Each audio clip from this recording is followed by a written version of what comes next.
our next presentation, I'll quickly go to Mr. Jayesh Jani. He is the Manager Safety Services and Certified Safety Specialist from SICK India. He will present on selecting the right safety standards for machine safeguarding. Over to you, Mr. Jani. Good afternoon, gentlemen. It's a privilege to present about the safety. Can you please share my presentation? Yeah, as in the beginning, Mr. Nath said about the importance of machine safety and the impact of any accident, which is not only loss to the affected person, but also the industry, also the national loss, etc. If you can see, there are millions of industrial accidents happen globally every year, and they cost thousands of lives. But apart from lives, there are so many other consequences comes together with an accident, like it's cost to the company in terms of paying insurance, compensation and penalties, loss of image to the company, as well as loss of qualified worker. So how we can avoid this? That's why we are looking for to make a safe machine or provide a safe working environment to the industry. Can you please, next slide, please. Now, for any machine manufacturer or any machine builder has a different, maybe a different opinion about the understanding of safety. For me, it could be a different understanding about the safety. For somebody, is a different understanding about the safety. So there should be a harmonization, or let's say common understanding about what should be the right safety standard to pick to build a safe machine. So as this is, I think, repetition for all of you, there are certain type of standards available which can help machine builder or machine manufacturer to follow how to make their machine safe. As said, that there are type A, type B. In B, there are two separate segments like B1 and B2 standard, and type C standard. So type A is generally a basic safety standards which gives us an idea how to make your machine safe, how to do a risk assessment and risk reduction. Type B is again specify how to use and which kind of safety component can be used, what should be the safety distance and all. Type C is for the specific machine, for example, robot or press machine, something like that. So type A generally it's required for all the machine, whether it is a small machine, whether it is a big machine, whether it's a simple machine or complex machine. So based on that, we have to decide which kind of product, what should be the safety distance, how should be my guards to be designed, etc. So type A and type B is common for mostly all the machines, and type C is the specific standards to be applied for a specific machine like robot or press machine, something like that. So if you can please click one slide. Yeah. So as explained, type A is a basic standard, like EN ISO 12100 is a requirement for the risk assessment, safe design and risk reduction technology. Type B1 is 13855, means the positioning of your light curtain or your safety devices on the machine, and kind of safety devices you can use. 61496 is the standard for that. And type C, as explained, is for the specific machine, like here in example 10218 is the robot standard. So if you are going to build some robot or press machine or any specific machine, then type C standard help us to build a safe machine. So by and large, it's a systematic approach. We cannot jump from A to C. We have to follow path A, B, C, something like that. Okay, so if we follow it correctly, then definitely we will end up with a very safe machine, and we can help industry to provide a safe working environment. Next, please. If you go a little bit inside about what is type A, B, or B1, B2, and C, as explained, this type A is a basic standard, or let's say it's a basic concept how to build a safe machine by starting from safe design or implementing a safety right from the design level, carry out the risk assessment, and based on risk assessment, we can decide or we can start acting how to reduce the risk up to acceptable level. So this type A standard will guide us to follow the step-by-step approach. Next, please. In a B1 standard, there are certain standards. This is just an example of 3 or 4 or 5, 6 standards, like what kind of guards and how the guards can be used, what should be the safety distance, what should be the protecting equipment positioning on the machine, what should be the gap to avoid the crushing hazard, etc. You can see 13855 is the positioning of device. 13857, the safety distance to be maintained from the immediate hazard points or crushing points, something like that. And B2 is how to use what kind of e-stop button or two-hand control or pedal switch or interlocking device to be used on your machine. So this B2 standard gives an idea. Again, this type C, as explained, it is necessary to follow for the specific machine. Here you can see the example of robot or robotic system. So this will give you what should be the maximum robot speed while in a production, and what should be the robot speed while we are going inside the robot cell with your teaching pendant. So what should be the speed of your robot? Is there any unexpected startup possibilities there or not? So based on that, you can design your robot cell to make the people, whether it is an operator, whether it is a maintenance guy, whether it is a technician, whether it is a sweeper, anybody can go inside the robot cell, must be safeguarded by means of all this approach. Next, please. Now, you have experience or you have heard about this performance level and seal and all. So this is again a part of risk assessment. Once you decide to build one machine, there should be some idea about what should be the performance level of my machine. So it is not directly come based on risk assessment. You can arrive to a certain point. Okay, this should be the performance level of my machine, and you have to work, or machine builder or machine manufacturer has to work to achieve the required performance level, whether it is performance level A, B, C, or D. There is a certain parameter based on severity, probability of occurrence, the avoidance possibility, etc. And based on that, you can reach to a certain performance level which is required. And based on performance level you reached, you have to use these certain types of safety devices like type 2, type 3, or type 4. Based on, if you refer the standard EN 61496, then you will get an idea what should be the type 2, type 3, or type 4 device based on the performance level, what you are getting or what you are reached after carrying out the risk assessment 12100. This 13849 will give you an idea about the performance level and how performance level can be achieved. So once you reach certain performance level, you have to use a certain type of safety devices, whether it is type 2, type 3, and type 4. So many a time I noticed, because since last 4 years I am carrying out the safety inspection and risk assessment to the industry. So many a time I noticed that customer is very confused about what is the difference between this type 2, 3, and 4. Type 3 is little bit straightforward, no issue, but type 2 and type 4 is always confusing for the customer, because, for example, type 2 and type 4 are basically coming in light curtain segments. So both the light curtain will give you the same output. Once you infringe the light curtain, it will give you an output. Then what is the difference? Only difference is cost. No, it's not only a difference in cost. There are certain important parameters which differentiate between type 2 and type 4 products. Okay, can you please move forward one slide? So if you go briefly, see briefly about the difference between type 2 and type 4, for example, let's say every safety product has an internal check. They check their internal status or internal health. Okay, in a type 2, it's a periodic test. And during this internal periodic test, if something is happen wrong with this safety device, and if that time, if something is approached, then there may be a chance that light curtain is not acting, and it may create a harm to the person who is going to infringe the light curtain.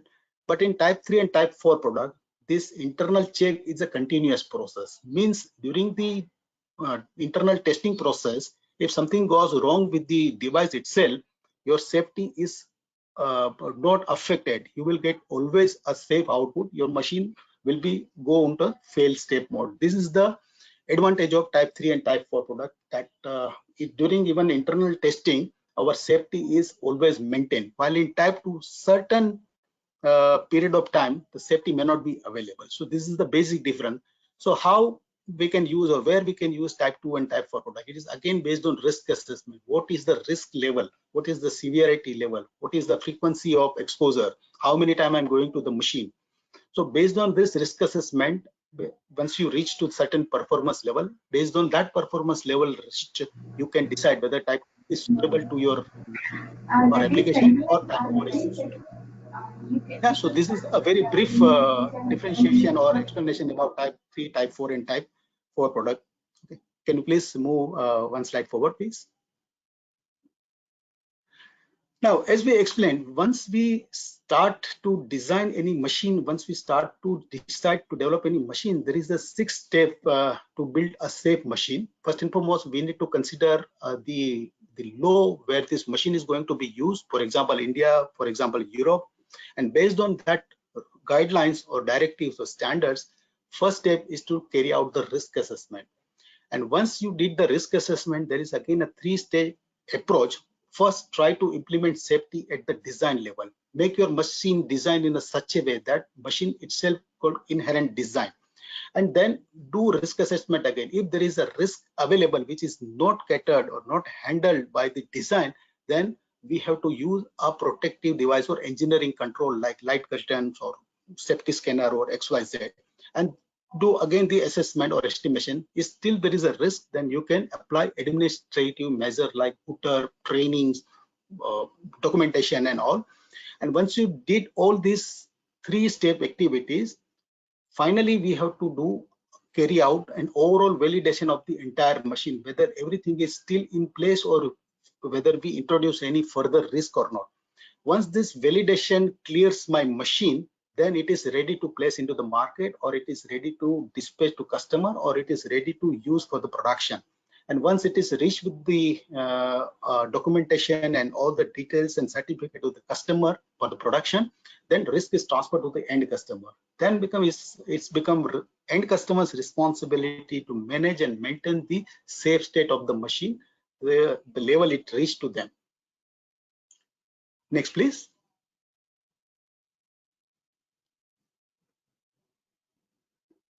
So these are the devices available for type 2, type 3 and type 4, what we explained earlier. So with this portfolio which SICK is offering, you can select and decide which safety device is suitable for my machine, for my application, based on the risk assessment what we carried out. Okay, like light curtain, safety scanner, or safety controllers, safety PLCs and all that you can be use on your machine. Next, please.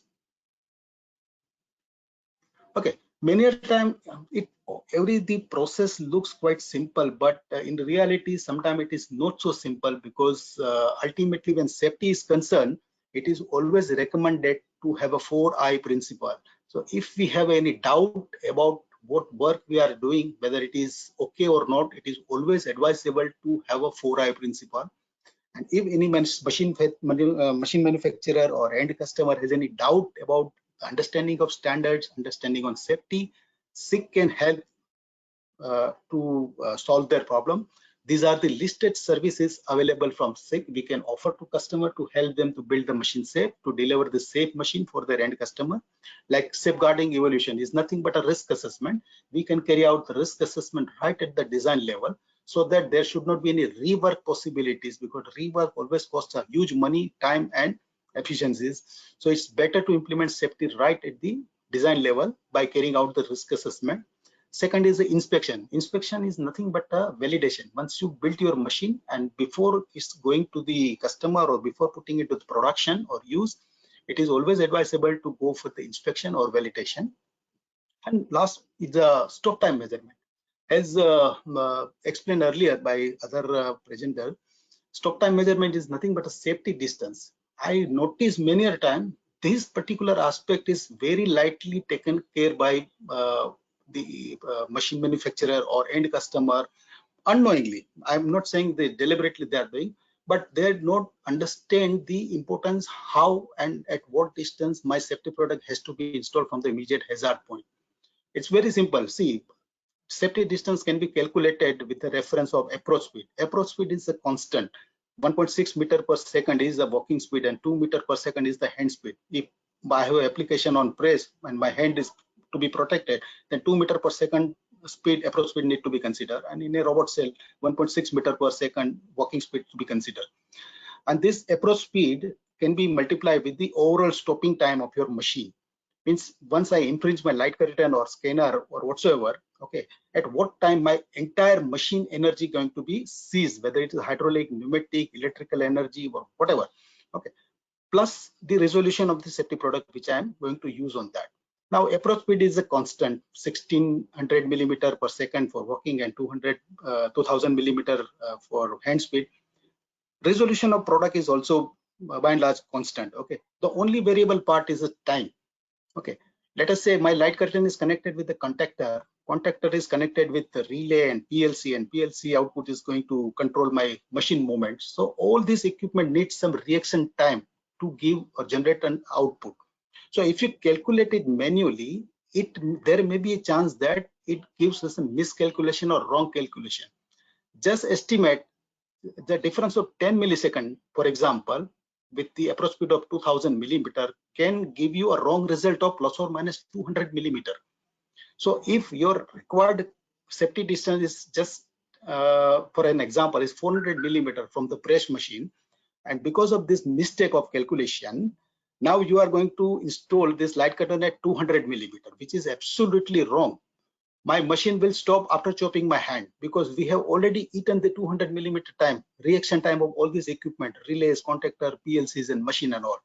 So there is always a dilemma at what distance we should place our light curtain so that before our operator's hand reaches to the cutting edge, all the energy has to be seized.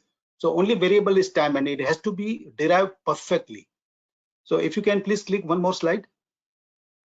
I don't know how many of you have experienced this machine, but I'm using this machine to get the overall stopping time of my entire machines and control system, okay, which will be externally connected to your machine. We are not going to disturb the control system of customers. Okay, it is externally connected and it will give us an exact time at what time my machine will be completely halt or stop once I infringe my safety devices. And once I get the exact time, then it will be very easy because my approach speed is a constant, my resolution is constant. So finally, I will get the exact distance where I can put my safety devices from the immediate hazard, whether it is robot cell, whether it is press machine, whether it is a conveyor or whatsoever. So generally, I'm using this machine while doing the safety inspection or stop time measurement services to my customer to give them an exact idea whether the installation of your safety product is at right distance or not. Next, please. Now, as we explained, once you follow all these steps systematically and logically, your machine should look like this. This is the ideal safety solution. No one can challenge, no one can bother about the safety of anybody who is working in and around that machinery, because every side of this machine is safeguarded, because machine manufacturer has carried out the risk assessment, he put the design into this consideration, he took all the engineering controls in place, he put all the information and all, he considered the exact safety distance of the device and all. So once you follow this systematically and logically, your solution should look like this. And if you need any kind of help to develop this kind of solution, and if you have any doubt, you can please contact us. No problem. We will be happy to help you to build this type of situation and solution. So thank you very, very